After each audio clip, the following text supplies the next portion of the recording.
ইন্দিরা বাসা ছিল। আমরা ওই নাজিরা বাজার গিয়ে একটা চা দোকানে বসে আশেপাশে আমাদের বিএনপির নেতা কর্মীদেরকে জড়ো করা শুরু করলাম যে এখানে পারেনি ওখানে করতে হবে। জড়ো করতে করতে অল্প কিছুক্ষণের মধ্যে অনেক লোক সমবেত হয়ে গেল।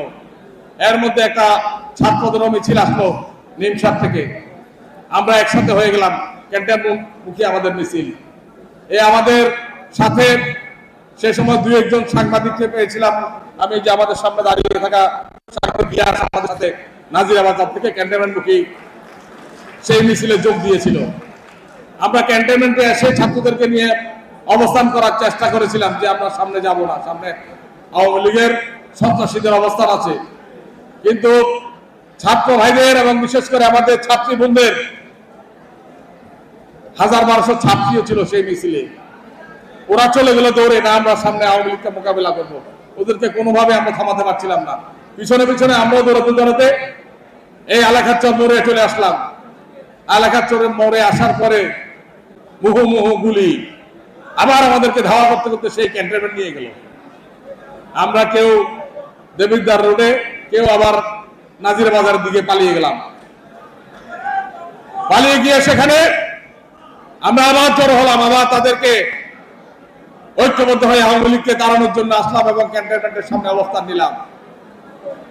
এক সময়ে এই কুমিল্লার ক্যান্টনমেন্ট থেকে কয়েকটি ট্যাঙ্ক বহর এসে আমাদেরকে ছত্রভঙ্গ করার চেষ্টা করছিল। আমরা কোনোভাবে ছত্রভঙ্গ হচ্ছিলাম না এবং তাদেরকে বলছিলাম যে এই ক্যান্টনমেন্টের স্বাধীনতা পরবর্তী সময়ে কোন অবৈধ অস্ত্রধারী সেখানে গুলি করেনি, এখানে গুলি হয়েছে ছাত্রছাত্রীদের উপরে, সাধারণ মানুষের উপরে।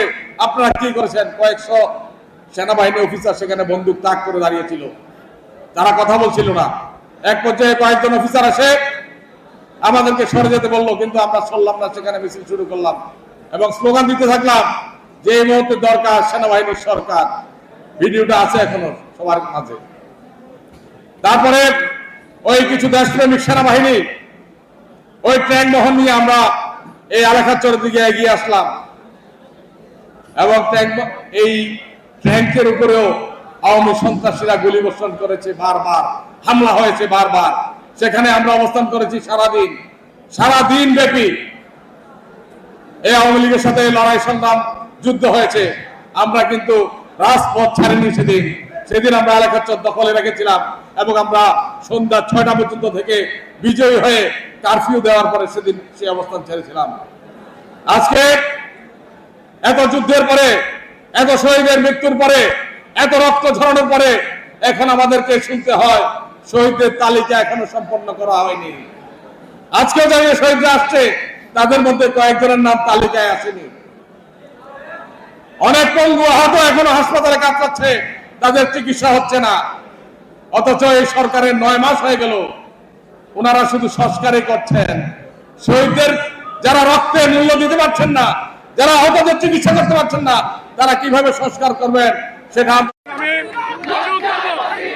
সর্বস্তরের জনতা আজকে বিএনপি সহ সকল দলের নেতা কর্মীরা আজকে রাজপথে ঐক্যবদ্ধভাবে এই স্বৈরাচারী হাসিনা সরকারের বিরুদ্ধে ছাত্র হত্যার প্রতিবাদে, ছাত্র গ্রেফতারের প্রতিবাদে, ছাত্র নির্যাতনের প্রতিবাদে আজকে সমগ্র বাংলাদেশ যেভাবে জেগে উঠেছে, কুমিল্লার সর্বস্তরের জনগণ সেভাবে আমরা জেগে উঠতে আমরা আজকে দিনের মধ্যেই আওয়ামী লীগ মুক্ত, এই সরকারের বেদত্তা মুক্ত হিসাবে আমরা ঘোষণা দিব ইনশাল্লাহ। এইভাবে জন্য আমি কুমিল্লার সকল স্বৈরাচারের গতিতে আগুন জ্বালাও একসাথে, স্বৈরাচারের গতিতে লেগেছে রে লেগেছে, লেগেছে রে লেগেছে, আগুন লেগেছে, রক্তের বন্যায় আমি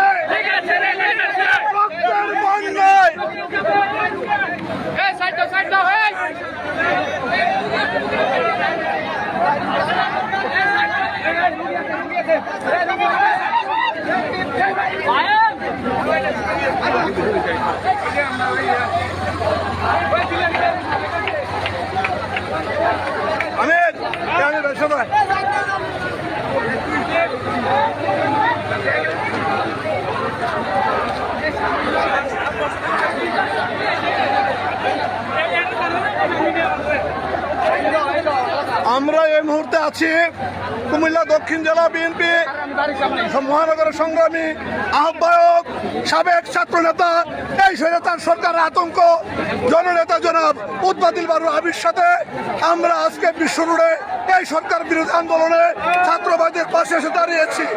আজকে সারা বাংলাদেশে এই সরকারের বিরুদ্ধে যেই সত্যভাবে ছাত্র জনতা, কৃষক, শ্রমিক, মেহনতি জনতা যেভাবে ঢুকে উঠছে এই সরকারের পতন নিশ্চিত। আপনারা দেখেছেন এই সরকারের বিরুদ্ধে বিশাল একটি মিছিল ক্যান্টনমেন্ট থেকে আলেকান্দ বিশ্ব রোড উৎপাদিল বারু আবির নেতৃত্বে আমরা অগ্রসর হচ্ছি। যেই যেখানে আছেন আপনারা আমাদের সাথে একত্রিত হন।